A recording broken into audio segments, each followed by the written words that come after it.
pessoal, boa tarde. Meu nome é Denise, sou voluntária do Vedas. Também. O Jorge é o presidente, todo mundo conhece. A gente estava começando mais um grupo de estudos com o Leon Denis.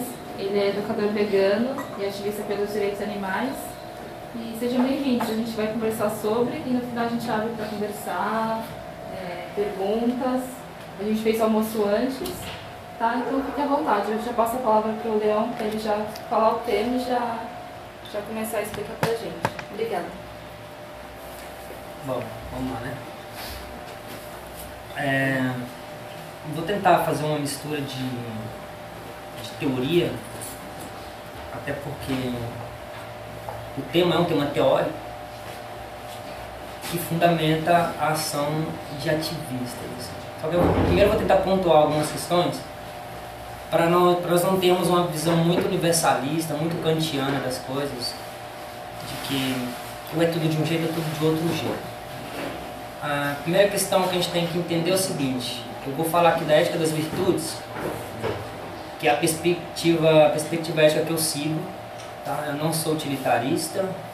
Tem várias correntes éticas, acho que para quem aqui que não está só no ativismo, vamos dizer assim, de rua, mas para quem lê um pouco da causa animal, lê um pouco de ética prática, sabe que existem correntes éticas e temos defensores dos direitos animais em várias correntes éticas. Então, assim, tem muitas perspectivas diferentes para se pensar a defesa dos animais.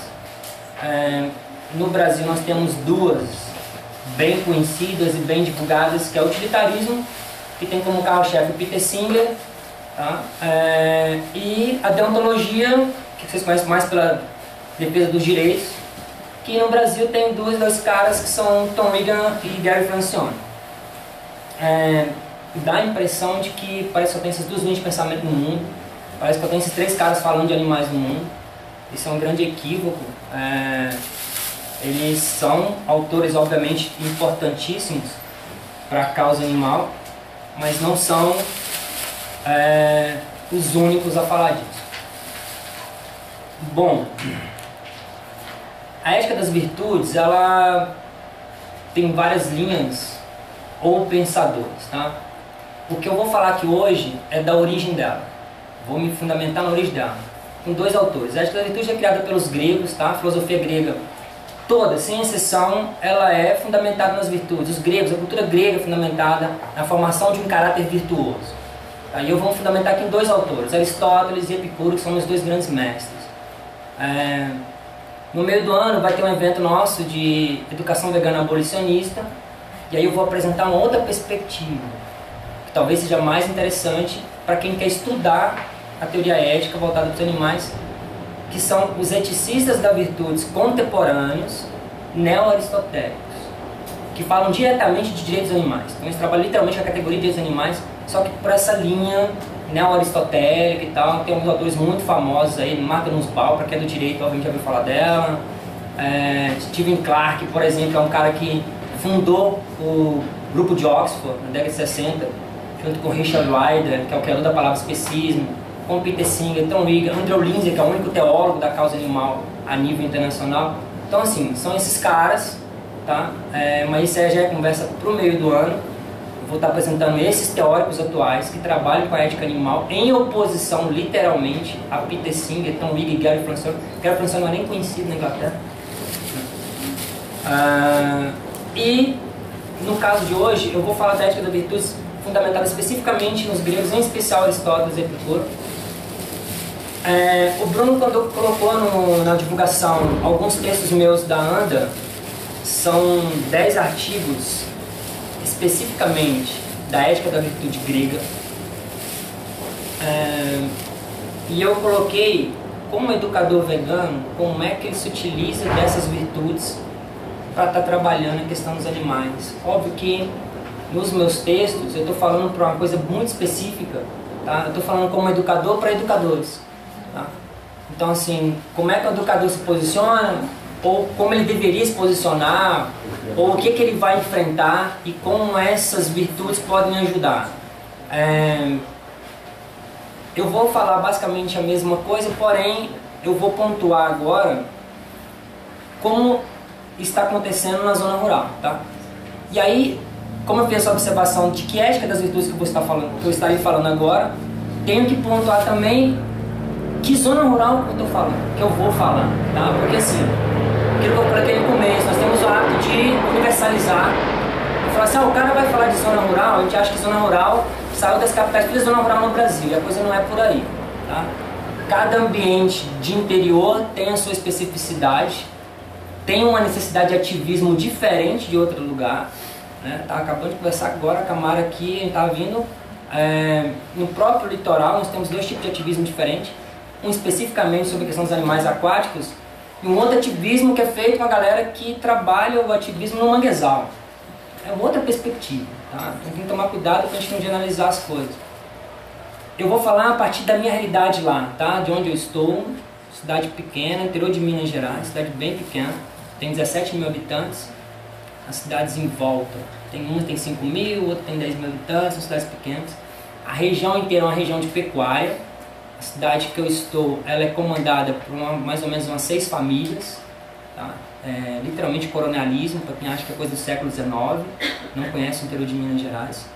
Tá? Escravagismo, boa parte da região também trabalha com a questão da produção de carvão, inclusive com mão de obra infantil. Então assim, uma localidade que exige um certo tipo de ativismo. Tem galera que está trabalhando com ativismo na zona rural da região amazônica, exige uma outra perspectiva. Então só para a gente pontuar isso que é importante, porque senão a galera fala assim, então a experiência do Leão deu certo, lá onde ele está, quer dizer que toda a região rural que eu for, eu vou aplicar e vai dar certo. Não, não é bem assim, nós sabemos que não é assim, né? Não é exato, não é ciência exata, né? Bom galera, que trabalho que eu estou fazendo lá? O mesmo que eu fazia aqui em São Paulo, tá? Então para a galera nova aqui, tem muita gente nova que eu não conheço, eu sou professor de filosofia, eu dou aula de filosofia no ensino médio, dou aula de história no ensino fundamental para os menores, né? 6º, 7º ano. E o que acontece? A cidade que eu estou tem 2 escolas, de porte médio ou grande, pode dizer assim. Tem uma que eu estou dando aula de filosofia, é a única que tem o ensino médio na cidade. Então assim, qual que é a questão? Eu continuo com a mesma temática, eu trabalho de fevereiro a dezembro. Minhas aulas são de ética animal, direitos animais e veganismo. Esses são meus temas, tá? Como se fossem grandes áreas, e aí a partir delas eu vou dividindo, tá? Envolve temas da alimentação, carne, leite, ovos, piripiró, experimentação animal, os temas clássicos que todo mundo que conhece, da divisão nossa, da luta aí, questão de animais para entretenimento. Então, como se fossem temas para cada semana de aula, cada semana vai tacando uma forma de exploração animal. Obviamente, que o que pega mais é quando trata de alimentação, isso em qualquer lugar do mundo. O que mais pega é comida. E no caso lá, onde é que o conflito fica maior? Porque é uma região de produção, de pecuária, produção de leite. Então assim, você está atacando não só a questão de comida, mas a questão de renda. Não é que a renda daquela molecada que eu trabalho ali, é a renda dos donos da cidade, né? Do prefeito, dos vereadores, tá? Delegado, tá? Então assim, a alta hierarquia da cidade é toda beneficiadora da pecuária. Então assim, onde é que entra aí no caso as virtudes? Não sei se alguém aí deu uma passeada pelos textos. São 10 virtudes, tá? Pelo menos aqui eu elegi as 10 virtudes que eu acredito serem as mais fundamentais. Se vocês pegarem na lista hoje das éticas das virtudes, tem 300 virtudes. Eu elenquei aquelas 10 que são mais importantes para os gregos, que eu acredito que são extremamente atuais e importantes para nós. Tem as 4 virtudes cardeais: coragem, justiça, temperança e prudência. Essas 4 virtudes, elas orientam as outras, tá? Amabilidade, veracidade, compaixão, as virtudes são orientadas a partir dessas. E dessas 4 aqui, eu não consigo colocar uma hierarquia, tá? Óbvio que a nossa luta maior é por uma delas, que é a justiça, né?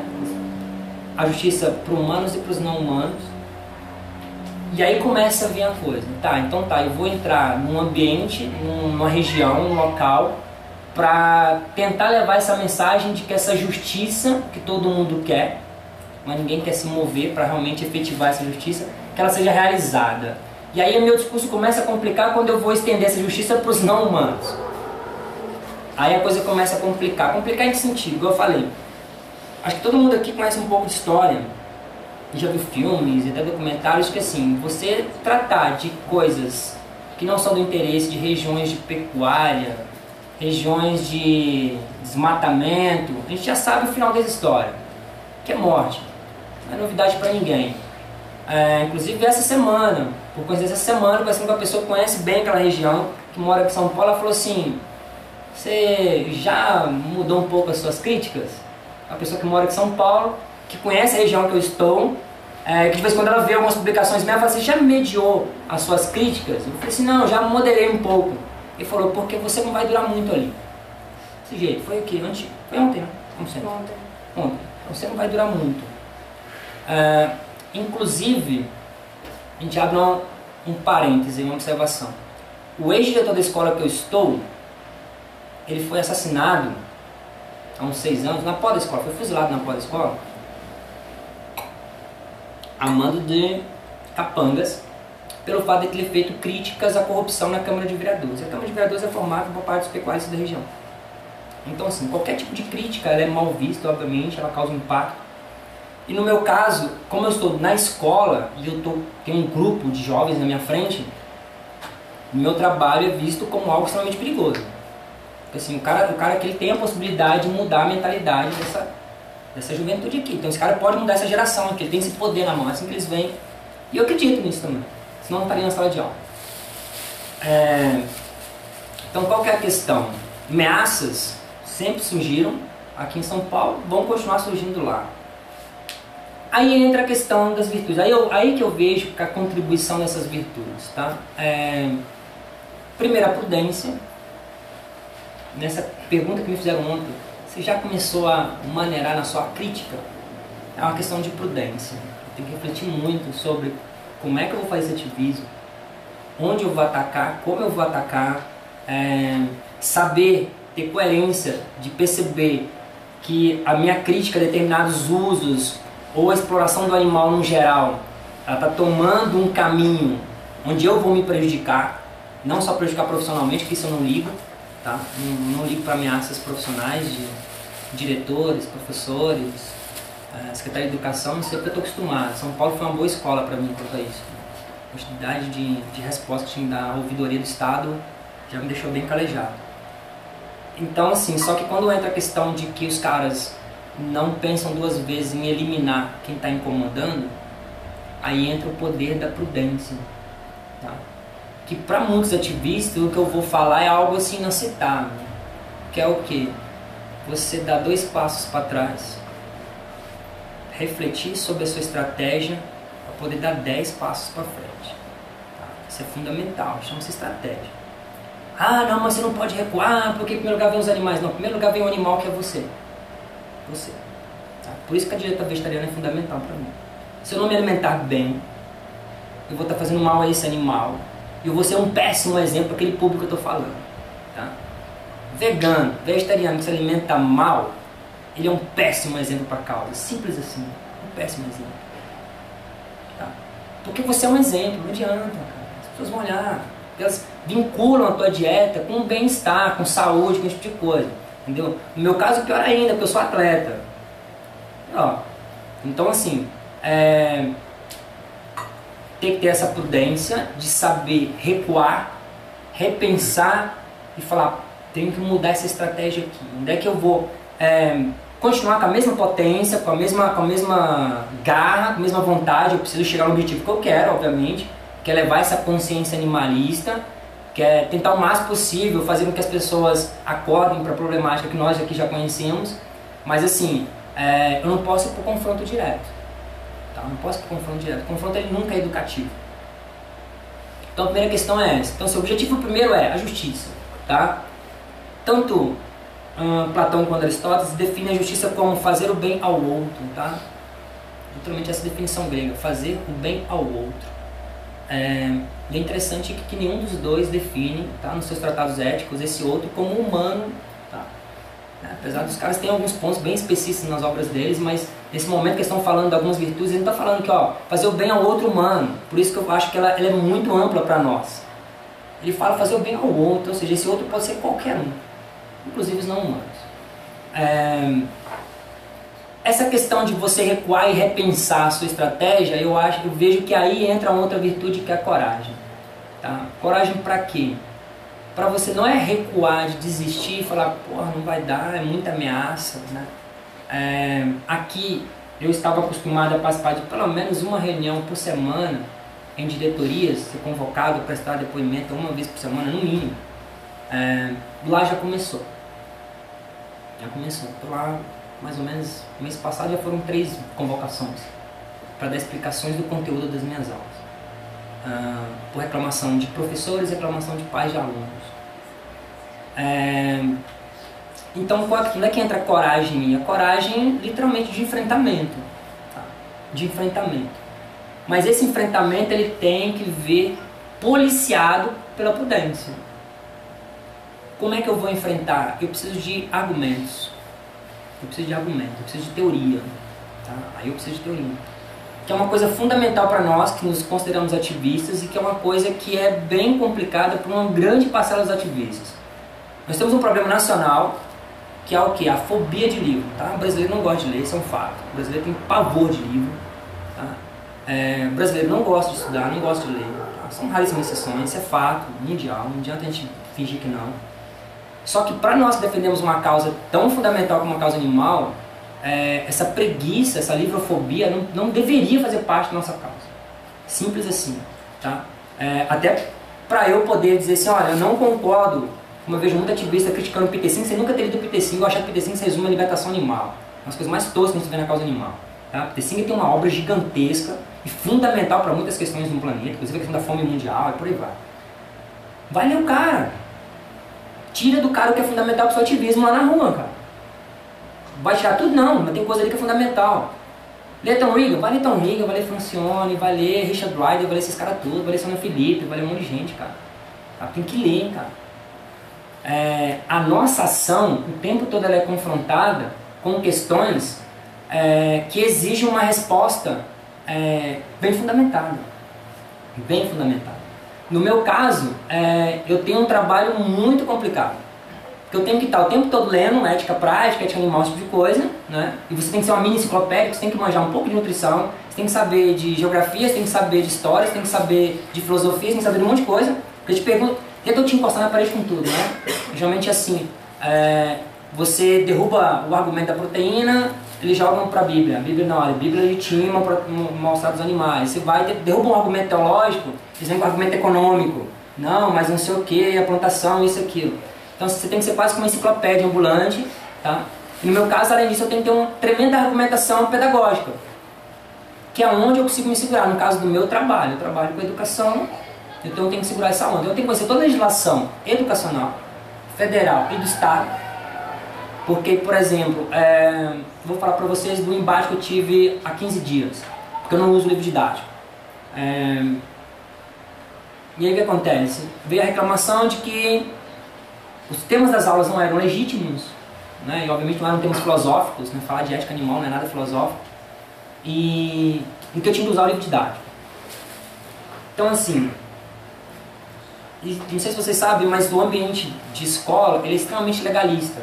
Tá? Ele é extremamente legalista. Tudo tá na lei, tá, beleza. Então você tem que recorrer à lei. Então você fala, ó, senhora diretora, vice-diretoras, pais, vocês poderiam trazer para mim qual lei federal ou estadual que diz que o professor é obrigado a usar o livro didático? Ou a Constituição me dá liberdade de cátedra, que eu saiba. Pronto, morre ali. O meu material, quem escolhe sou eu. E nesse momento o meu material é ética prática, direitos animais e livro sobre veganismo. Pronto. Não é filosofia? Me mostra qual obra de ética animal que não foi escrita por um filósofo. Simples assim. Não, liberdade do quê que você falou? Liberdade de cátedra. Cátedra. Você pode explicar? O professor ele não pode ser obrigado a usar nenhum tipo de material. Qualquer material didático ou não, ele pode ser colocado pelo Estado ou pela Prefeitura como proposta curricular. E como o próprio nome já diz, é uma proposta. Que é o que vem para mim, tá? Eu conheço todas elas, tanto nacional quanto federal. e jogam essa pergunta. Não, mas está lá nos PCNs, que é o Parâmetro Nacional, ou está lá, eles chamam de CBC, que é o Documento de Minas. Aqui em São Paulo tem um outro nome que eu não lembro agora. Eu já escrevi um artigo de ética animal contra os documentos aqui do estado de São Paulo.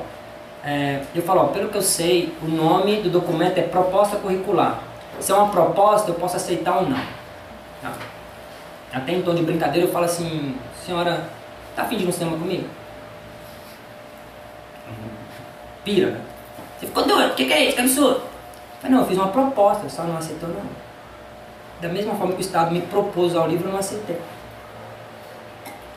É simples. Seria uma espécie de objeção de consciência para professores? Sim. Sim. Garantido pela Constituição. Ninguém pode te obrigar a usar nenhum material. Todos os professores usam? Usam. Por quê? Porque é mais fácil.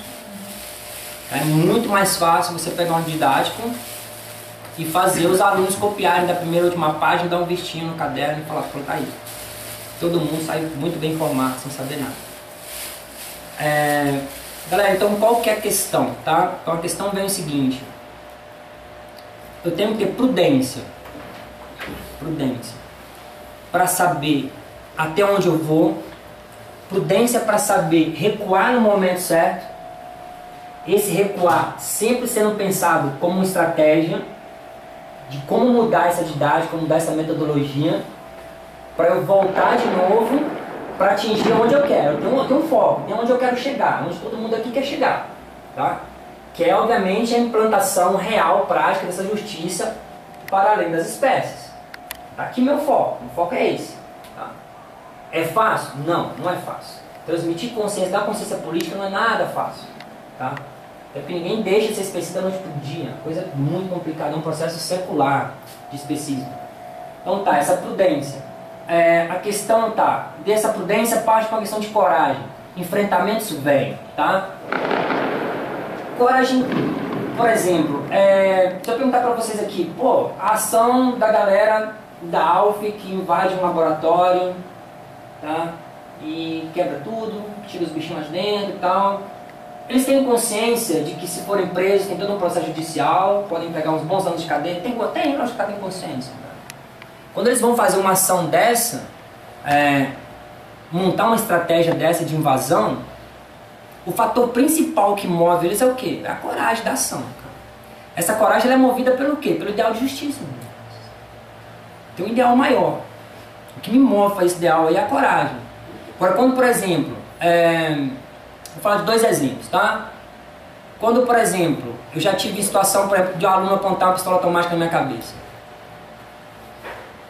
Eu vou recuar e falar assim, porra, nunca mais toco nessas questões, porque, porra, na próxima vez o balaço vai entrar na minha cabeça. Isso é uma situação. Outra situação é reunião a portas fechadas com direção, representante da Secretaria de Educação, diretoria de ensino e várias ameaças, dentre elas de eu perder o meu emprego.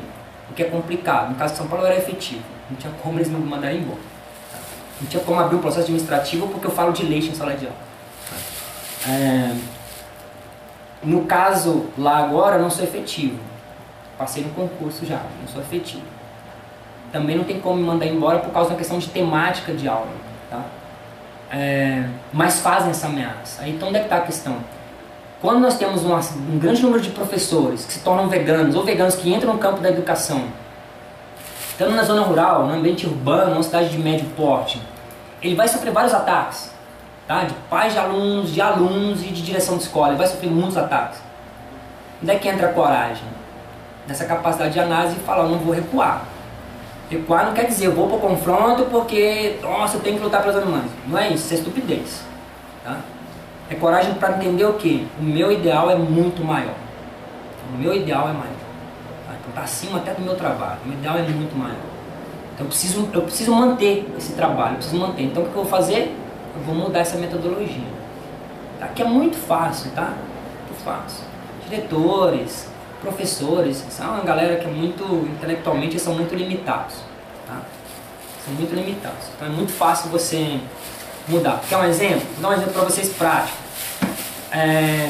Eu não gosto de um monte de coisa que tradicionalmente faz parte da escola. Eu não gosto de provas, tá? Não gosto de dar trabalho para meus alunos, não gosto de prova, não gosto de usar diário de classe, tá? Fazer chamada de aluno, no livro didático, tudo isso que é burocraticamente tradicional de escola, eu sou avesso, eu tenho até legenda até, mas até arrepiar só de falar, em prova, trabalho, esse tipo de coisa, uma coisa bizarra, boçal, não educa ninguém, esse tipo de coisa. E vem a repressão. Tipo, mas como assim? O cara dá aula, todo dia tá na escola, tá falando de um tema, tá ali trabalhando, como assim? E aí? Tem que ter uma avaliação, tem que ter uma coisa. Então às vezes se percebe que é quase uma moeda de troca da direção do lugar e fala assim, não, mas para amenizar o bombardeio que vem de pais e da comunidade escolar, pô, você tem que cumprir com algumas coisas. Então tá bom, tem que dar um trabalho, dar uma prova? Dou. Qual que é o esquema do sistema educacional brasileiro? É fingir que ensina e os alunos fingem que aprendem. Esse é o sistema nacional brasileiro. Então tá. Qual que é o clássico dos professores? Copia da página 10 à página 25 eu dou um visto. É só fazer a mesma coisa. A diferença é que eles vão copiar a coisa da ética animal. Mas tem que estar no caderno? Então não tem. Pô, tem um texto bom da Sônia ali, cara. Vocês vão copiar. Copia no caderno. Depois a gente vai fazer uma atividade. Tem um texto bom do fulano, do Beltrano. Tá? Então assim, cumprir com o que a escola queria. Vocês não queriam material copiado? Está copiado. A diferença é que esse material vai fazer estrago. Que estrago? Um estrago político. Vai fazer um estrago ético ali. Tá? Porque não é um material qualquer. Ele é um material. Cumpriu com a tabela? Cumpriu com a tabela lá que eles queriam. Só que esse material ele vai estar voltando o tempo todo nos meus discursos, na minha discussão em sala de aula, no debate. Então assim, eu acredito que isso é uma forma de estratégia. Tá? Você vai agradar gregos e troianos, sem sair do seu foco, do seu objetivo, e vai atingir o que você quer. Tá? Galera, tem outras virtudes fundamentais, tá?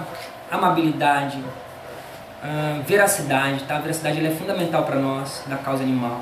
Nós não podemos, tá? Nós temos que nos apegar literalmente à verdade, aos fatos. Não podemos criar falsidades para poder divulgar a nossa causa. Como, por exemplo, os números que algumas entidades dietéticas têm por aí divulgam.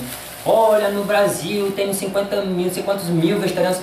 Pô, não tem como você saber se não foi feita pesquisa, cara, sério sobre isso. Tá? Então a gente não pode divulgar esse tipo de coisa. Então, eu, pelo menos, tá? No meu trabalho, não posso divulgar esse tipo de coisa. Então, assim, tem algumas virtudes fundamentais, tá? Veracidade, temperança, fundamental. E aí, no meu caso lá, tá dando para botar em prática, já colocava aqui em São Paulo, que é um grande centro. Temos várias opções aqui de alimentação.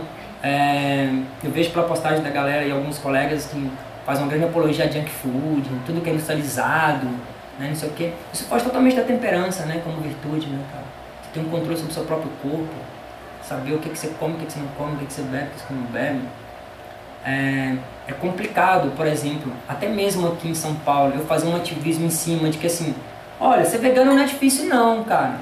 Você tem, porra, Prime Dogs, tem um monte de lugar pra você ir empanturrar. Isso não é ativismo, cara, tá? Isso não é ativismo, pra mim não é ativismo, tá?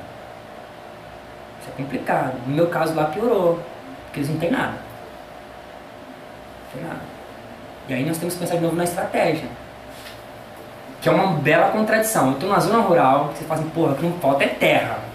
Você já imagina, pô, eu vou mudar pra área rural, pô, que vai ter de fruta, verdura, legume ali, eu vou me esbanjar. O que comanda lá é o boi e é o leite. Você fala, pô, não é possível. Não é possível. Não tem. Ela teve lá, conheceu lá. Fiquei 6 meses, primeiros 6 meses lá, em abstinência de brócolis, cara. Tava ficando doido, não tem brócolis na região. Tá? Para comprar brócolis eu tive que viajar 150 km da cidade de médio porte para poder comprar brócolis. Então assim, e aí você pensa, tá, eu vou falar para um público jovem, numa mudança alimentar, numa mudança de postura, mas quais são as condições materiais para essa mudança se efetivar? Porque falar é fácil, a gente vai fazer nosso discurso. Tá, e aí aquela pessoa, aquele ouvinte nosso, a primeira coisa que ele pensa é o quê? Na realidade material dele. Tá? Tipo, primeiro o que eu tenho em casa, que eu posso cortar, o que eu posso consumir mais, ou o que a cidade pode me oferecer. No caso lá é complicado. Entendeu? Tanto é que na cidade não tem feira. Vocês têm que feira? Vocês compram verdura? Não tem. Não tem. Tem 4 supermercados, mini mercados, né? Mini mercados, cidade pequenininha, mini mercados. tem uma meia dúzia de fruta, uma meia dúzia de verdura, que vem de uma cidade de médio porte, que é as que eu falei, 150 km de lá, tá? Já chega já meio detonado já lá o negócio, né, da viagem. E você tem uma parcela da cidade que tem algumas coisas no quintal. Então tem uns pezinhos de couve ali, você passa, você vê uns pezinhos não sei o que no quintal lá e tal. Porque eles vivem basicamente arroz, feijão, carne. Arroz, feijão, carne. Leite e queijo como um bom mineiro. Leite, queijo. Aí você fala, porra, é uma dieta por si só desastrosa. Desastrosa. Tá, eu vou combater essa dieta.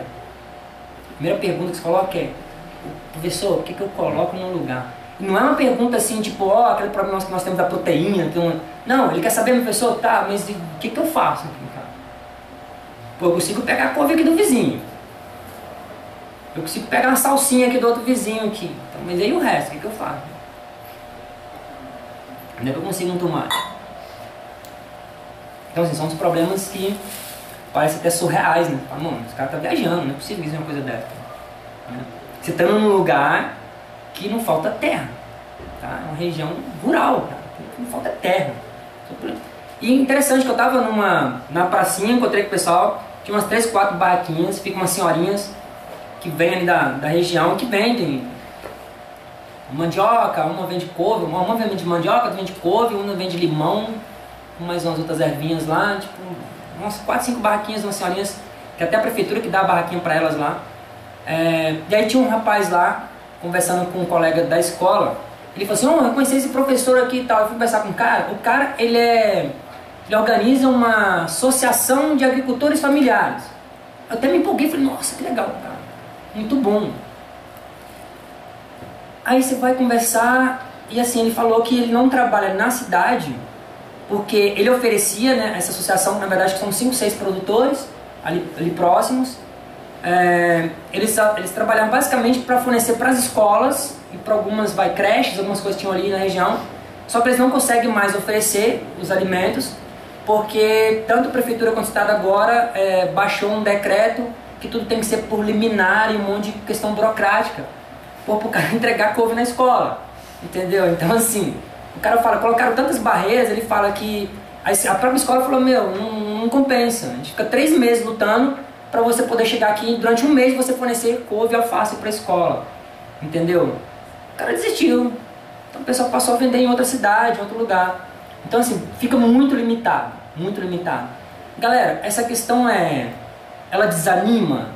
É para desanimar? Não, eu não vejo como desanimadora, pelo contrário, é uma questão que me instiga mais, porque me faz pensar em como ajudar, cara. Como ajudar essa população. Porque até, não sei se é ideologicamente proposital, tá? Por ser uma região de pecuária, se é até proposital essa limitação vegetal para fazer literalmente uma cidade quase que refém de uma alimentação bovina, cara. Não sei se porque fazendeiro não é cabeça pensante, né, cara? Esses caras não pensam, né? Político também não é cabeça pensante, né? Os comandos da cidade lá. Mas às vezes eu fico naquela expectativa assim, pô, será que é uma coisa quase que planejada? Né? Você botar uma cidade inteira refém, de quase com uma monodieta, mas assim, dá pra pensar em outra estratégia? Dá, tá? Dá pra pensar em outras coisas, entendeu? Assim, tipo assim,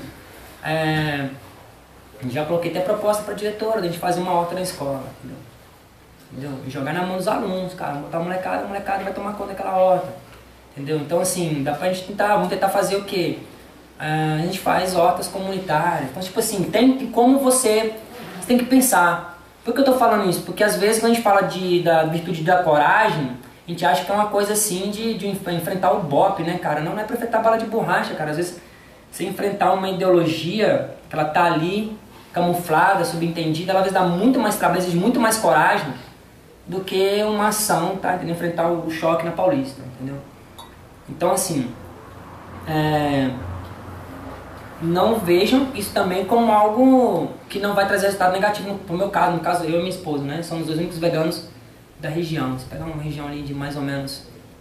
Os veganos mais próximos de nós são a galera de BH e tem uma galera que eu acho que é em Diamantina, se eu não me engano.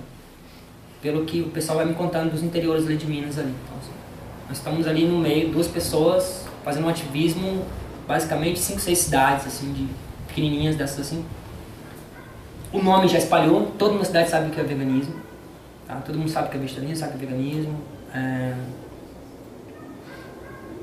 Causa espanto, causa mal-estar. Primeiro, porque só o fato de nós estarmos ali presentes e não ter essa variedade de alimentação é uma prova de que é viável, é possível ter vegano ali. Então tem como falar assim, porra, não, o jeito que vocês se alimentam, eu sou atleta, tô treinando numa academia lá. A dona da academia outro dia ela viu escrito vegan no meu pé, falou assim, você é vegan, né? Porque ela vai muito nos Estados Unidos, então ela conhece, acho que falou frugivorismo, veganismo nos Estados Unidos e tal. Você é vegan, ela pegou pra mim e falou assim, pra minha esposa e falou assim, como é que vocês se alimentam aqui? Não tem nada aqui, porque ela também não é de lá. Ela falou, não tem nada pra comer aqui, eu compro minhas coisas tudo de fora e trago pra cá. Eu falei, não, dá pra se alimentar aqui sim. Eu comecei a apontar algumas coisas que tinham no mercado, algumas coisas que as pessoas plantam no seu quintal e comecei a falar, não, dá pra viver. Eu falei, e a questão é mudança, né? É trazer. Então, vamos trazer, já que não tem, vamos trazer. Tá? Então, assim, a princípio é algo bom, legal, foi uma atitude legal, só que essa atitude legal, ela vai bater de frente com alguns interesses, tá? Interesses de pessoas que, como eu falei, às vezes dá a impressão de que é algo proposital, de fazer uma cidade inteira refém de carne e de leite, assim, e ovos, obviamente, né? Eles consomem muitos ovos também. Então, assim, pais começam a se incomodar, fazendeiros começam a se incomodar, prefeitura começa a se incomodar. Que é um exemplo, eu estava numa aula, agora uns 20 dias atrás, eu estava numa aula sobre participação política, dando aula para os alunos, e a vice-diretora entrou na minha sala com o presidente da Câmara de Vereadores. E o cara, interessante, porque tinham 10 salas de aulas funcionando, e ele me deu recado na minha aula. Por que será? Convidando os meus alunos a participarem de reuniões na Assembleia, na Câmara. Pô, é importante vocês participarem, não sei o que, e tal. Eu fui questionar ela, falei, por que o recado foi só na minha aula? Não, nada a ver, ele foi em todas as salas, não foi porque os alunos já falaram. O cara só interrompeu a minha aula. Então, por quê? Por que vocês nunca convidaram os alunos a irem para a Câmara? Por que agora, que eu estou tratando de temas políticos, resolveram levar a juventude para a Câmara para eles ouvirem os debates políticos, serem instruídos politicamente pela Câmara de Vereadores? Ser instruídos politicamente pela Câmara de Vereadores? Vocês nunca fizeram isso na história da cidade. Então, assim, você percebe que a coisa começou a incomodar até a nível legislativo, a coisa, sabe? Começa a incomodar.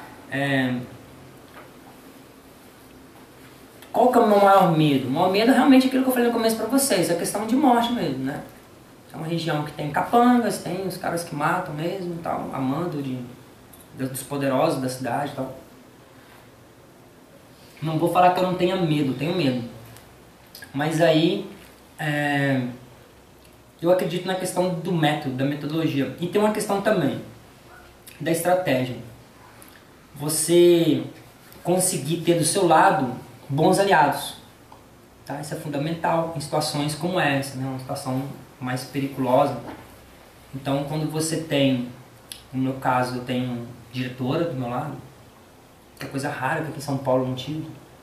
Né? Então lá eu estou numa situação, eu tenho uma diretora do meu lado, uma diretora que está no lugar desse diretor que foi assassinado por ter feito crítica à corrupção na Câmara de Vereadores, na porta da escola. Então, assim, você vai tendo certos aliados. Então, você tem que pegar umas pessoas que têm um certo também status, pelo menos social ali, que conseguem fazer, né, essa balança, assim, entendeu? Segurar a onda, assim. Eu tenho apoio da parte esportiva da cidade, então você tem... A galera consegue segurar a onda, né? Mas, assim, o que mantém de forma mais contundente o meu ativismo são essas virtudes que eu falei pra vocês, tá? Que me exige o tempo todo releituras, tá, galera? Essa é a questão, talvez essa é a questão fundamental. Vou dar um exemplo de duas pessoas aqui, dois exemplos práticos, que duas pessoas que me deixam muito feliz quando eu falo, vejo a questão do ativismo aqui em São Paulo. que é o Goiano e que é o Bruno. Duas pessoas que eu conheço desde quando eles começaram, quando eles entraram na causa, né? Eu já estava um tempinho, não sou tão velho como o Jorge, assim, mas já estava um tempinho na causa. É o velho da causa. E é legal ver o quê? O enriquecimento e o crescimento intelectual dos dois. Eu vejo os dois como, para mim, são grandes ativistas. Um crescimento de argumentação. Cara. De argumentação. E como é que eu melhoro minha argumentação? Nosso objetivo aqui, de todos aqui é o mesmo. Fazer justiça para além da nossa espécie. Para eu fazer isso, para que isso aconteça, eu preciso saber argumentar. Seja na área urbana, seja na área rural, seja no manguezal, seja na região amazônica, eu tenho que saber argumentar. Saber argumentar e ter a capacidade de saber recuar no momento certo. Refazer minha estratégia para voltar com mais força. Tá? Tem que saber fazer isso. Toma cuidado, por exemplo, eu tenho um colega que está em uma outra região de Minas e várias coisas que eu consegui, que deu certo na minha atuação, não deu certo na região dele. Tá?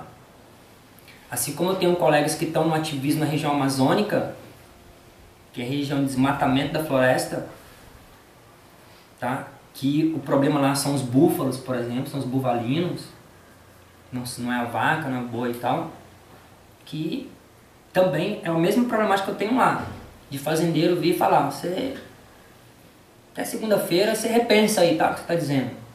Se até segunda, se não pensar na terça-feira, nós vamos no seu velório. Você diz assim, quem é você? Como eu falei daquele aluno que eu posso dar vários outros, que apontaram uma pistola automática na minha cabeça, um APT-280, e fala assim, Leão, cara, só apertar aqui, sabe o que acontece? Você é só mais um professor de filosofia que já foi. Essa é a frase. Que eu ouvi tanto de vários alunos, que eu já ouvi tanto de pais de alunos, que eu já ouvi de diretores de escola, em reuniões a portas fechadas, ameaça de morte, ameaça de demissão, ameaça de alguma coisa, quanto você ouve no caso aí de fazendeiros, tá na região de pecuária, que os caras, o cara bate 1000 bois no dia, você não vai fazer a mínima diferença para ele, não vai fazer diferença para ele. Por isso que eu falei na questão da estratégia de você recuar, repensar e ver onde é que você vai atacar de novo, tá? Qual o meio de atacar de novo, quais alianças são possíveis fazer, obviamente aliança sem vender o meu princípio, tá? Aliança sem ser com bem-estarista, tá? Não me alio com bem-estarista, não me alio com gente que defende questões aí complicadas na causa animal, tá? Repensar o que eu estou falando na minha ação, tá? Na minha ação. Então assim, é fundamental ter isso em mente. E para fazer isso, sem fundamentação teórica, não tem como. Posso estar totalmente equivocado. Mas a minha experiência de vida diz que sem fundamentação teórica, não tem como, cara. Não tem como, tá? Porque até, como eu falei para vocês, para mim conseguir esses aliados lá na cidade que eu estou, por exemplo, eu tenho que saber convencê-los de que o que eu estou fazendo é correto. Eu tenho que saber convencer. Por exemplo, a minha diretora, eu não preciso mais convencer ela porque ela já comprou todos os projetos, tá? Mas eu preciso convencer um grupo de colegas, professores, eu tenho que convencer os pais dos alunos, eu tenho que saber convencer os meus próprios alunos, tá? Que obviamente não são todos que compram a ideia, é uma minoria, mas se eu não tiver, desculpa, um grupo do meu lado, o exército de um homem só, não dá, né, cara, é só no cinema, não dá. Então assim, galera, sem a leitura, no meu caso, eu falei pra vocês, qual é a minha fundamentação nesse caso aqui? 2 autores que teoricamente não tem nada a ver com a causa animal, Aristóteles e Epicuro, tá? São essas minhas duas fontes. São 2 pensadores gregos que falaram de uma outra perspectiva, tá, num momento histórico específico, mas são 2 caras que me ajudaram muito a pensar literalmente a minha prática. O Epicuro, por exemplo, é o cara que é conhecido pela filosofia do prazer. E na antiguidade foi o único filósofo que fez um discurso aberto contra a dor e o sofrimento. Se você pegar toda a teoria ética do Epicuro e você viajar um pouquinho no tempo, você vai ver toda ela copiada, literalmente, no livro chamado O Dever de Compaixão, do Humphrey Primant, que no Brasil foi introduzido pela Sônia. Tá? Dever de compaixão. O Primant fundamenta todo esse dever de compaixão dele na dor que os animais sentem.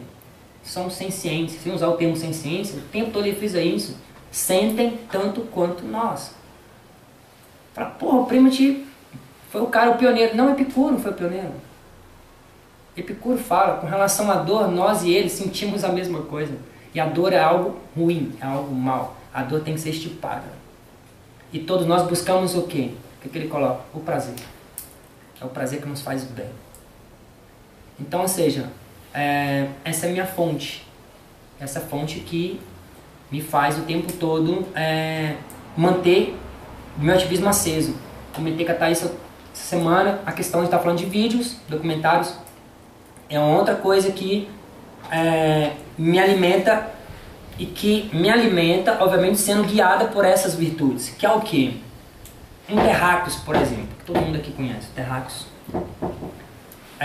Muitos assistiram uma vez só e falam, não quero ver mais, já foi o suficiente. No meu caso, é um documentário que eu tenho que assistir todo ano. E eu não tenho que assistir todo ano uma vez. Se eu tiver 10 salas de aula, eu vou ter que assistir ele 10 vezes, porque eu tenho que passar para cada sala de aula. Se eu tiver 15 salas de aula, eu vou ter que assistir ele 15 vezes naquela semana. Tá?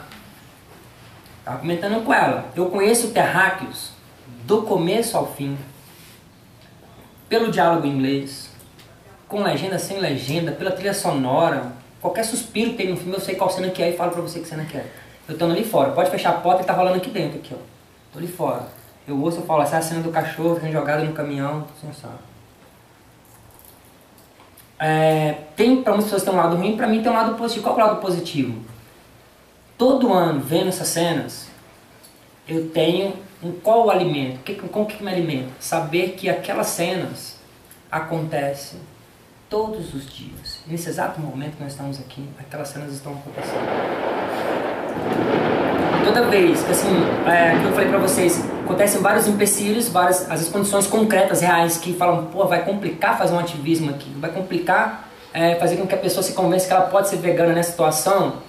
Como eu falei pra vocês, pô, falta até condições de comida nesse local.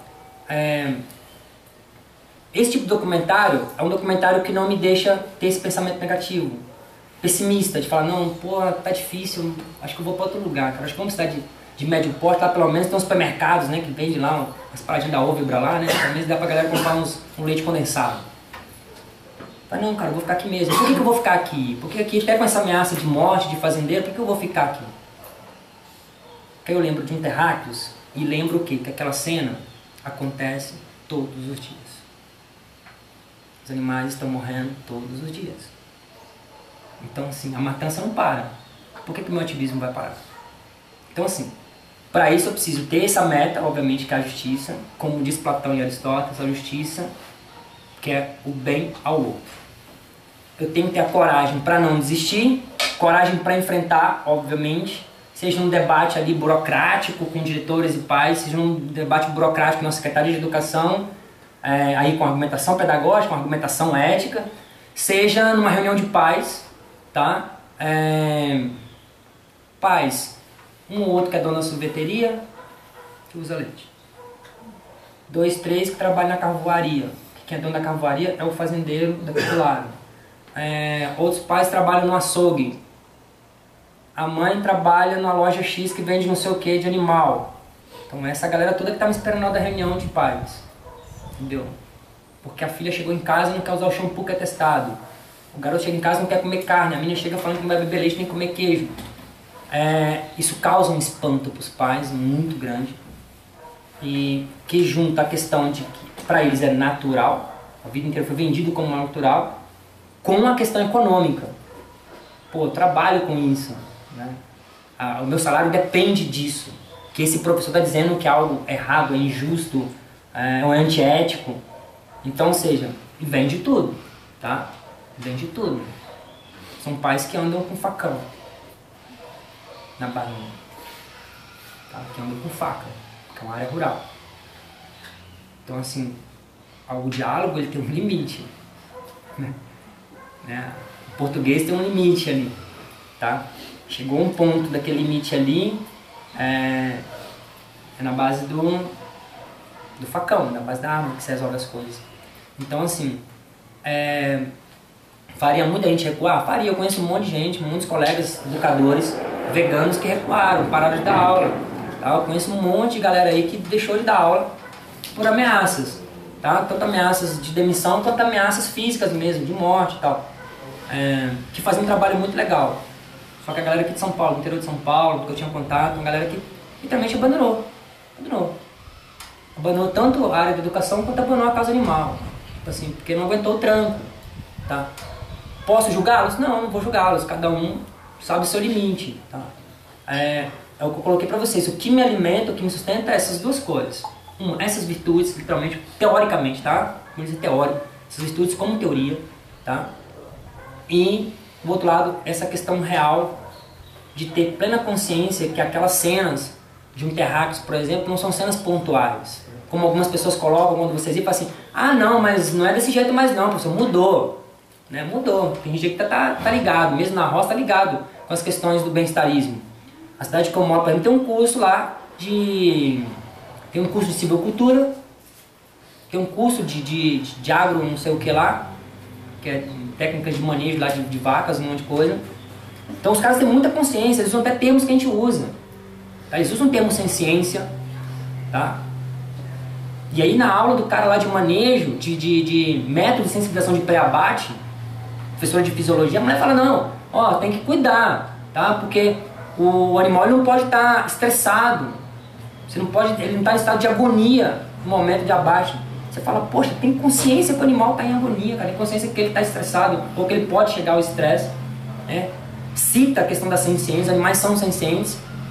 Então, ou seja, eu tenho que achar um método melhor para abater, tá? Pelo fato de ele ser senciente. Então, ou seja, a discussão bem-estarista como algo benéfico, como algo bom, como algo fundamental para a zootecnia, está lá. A cidade pequena está lá. Os técnicos que trabalham os fazendeiros conhecem todas essas técnicas bem-estaristas, entendeu? E isso se espalha. Então quando eu chego e coloco um documentário e mostro uma cena de abate, não, mano, mas desse jeito não. Ó, não, o boi não é assim que trabalha aqui não, ele é desse jeito, entendeu? Então assim, você tem que saber lidar com isso aí, entendeu? Tem que saber lidar com isso aí. Eu vou fazer o seguinte, eu passo pra vocês, talvez vocês tenham alguma outra perspectiva e tem algumas perguntas que me façam lembrar de outras coisas, assim. Porque eu não gosto muito de ficar falando. Eu prefiro perguntas, que a pergunta me faz pensar melhor. E às vezes vocês conseguem fazer perguntas de alguma coisa que eu deixei passar batido e dá pra pontuar melhor. Sei lá. Antes de abrir para as perguntas, Leon, queria falar rapidamente, de agradecer por você ter aceitado participar do grupo de estudos. A gente já acompanha o trabalho junto faz um tempo, né? E o Leon, todo mundo sabe, não sei se todo mundo sabe na verdade, né? Mas o Brasil é o país que tem o maior número de ativistas assassinados, né, por questões políticas. Né? São mais de 360 na última década. Nenhum outro país tem... Ele tem mais da metade. Então, mesmo que somar todos os outros países, né, os assassinatos de ativistas,